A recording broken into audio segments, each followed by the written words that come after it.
Oke adik-adik, kita masuk ke contoh soal yang kedua, yaitu terjadi reaksi N2 ditambah 3H2 bolak-balik menjadi 2NH3.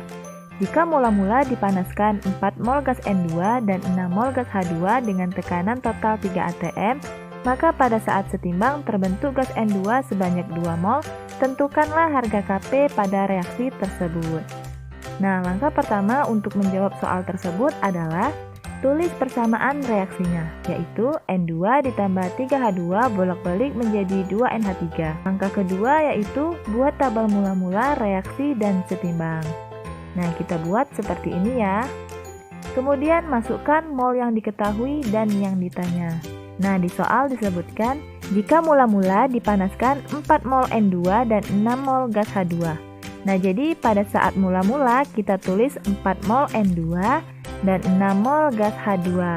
Nah, kemudian di sini untuk NH3 mula-mula tidak ada ya, maka kita tulis dengan strip. Nah, kemudian pada saat setimbang terbentuk gas N2 sebanyak 2 mol. Maka kita tulis 2 mol pada saat setimbang. Kemudian langkah selanjutnya kita cari mol yang bereaksi dan yang terbentuk. Nah, kita gunakan perbandingan koefisien. Nah, kita lihat dari sini kita dapat menyimpulkan bahwa untuk mencari N2 bereaksi adalah 4 dikurang berapa hasilnya 2. Nah, jadi untuk N2 yang bereaksi adalah 2 mol. Selanjutnya kita cari untuk mol yang bereaksi untuk H2, yaitu dengan perbandingan koefisien. Nah, di sini perbandingannya adalah 1:3. Nah, jadi karena N2 mol saat bereaksinya 2 mol, maka untuk H2 kita kalikan dengan 3, jadinya 6 mol. Kemudian untuk NH3 yang bereaksi, kita gunakan perbandingan koefisien juga, yaitu 1:2.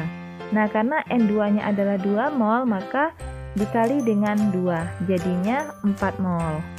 Kemudian kita hitung zat sisa saat setimbang. Kita jumlahkan untuk ruas kiri dikurang dan di ruas kanan ditambah. Jadinya 6 mol dikurang 6 mol sama dengan habis ya. Dan untuk NH3 adalah 4 mol. Selanjutnya kita jumlahkan mol totalnya yaitu 2 ditambah 0 ditambah 4 sama dengan 6 mol. Kemudian langkah selanjutnya yaitu cari tekanan parsial dari masing-masing gas. Nah, kita mulai dari N2.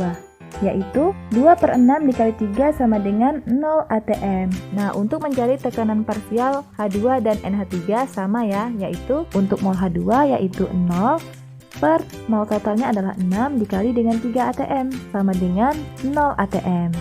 Selanjutnya untuk mol NH3 yaitu 4 per mol totalnya adalah 6 dikali dengan 3 atm yaitu 2 atm. Nah, sekarang kita masukkan data parsial ke rumus Kp. Ingat, yang dimasukkan ke dalam rumus Kp hanya fasa gas saja. Jadi, Kp sama dengan hasil kali tekanan parsial reaksi. Berarti tekanan parsial NH3 dipangkatkan dengan koefisiennya, yaitu 2. Kemudian dibagi dengan tekanan parsial per reaksi. Berarti tekanan parsial N2 dikali tekanan parsial H2. Kemudian dipangkatkan dengan koefisiennya, yaitu 1 dan 3. Nah, karena 1 tidak perlu ditulis. Selanjutnya kita masukkan datanya, yaitu untuk data NH3 yaitu 2 atm pangkat 2 per. Untuk N2 adalah 0 dan untuk H2 juga 0. Kemudian dipangkatkan dengan 3. Maka 2 pangkat 2 hasilnya adalah 4. Nah, jadi harga Kp pada reaksi tersebut adalah 4.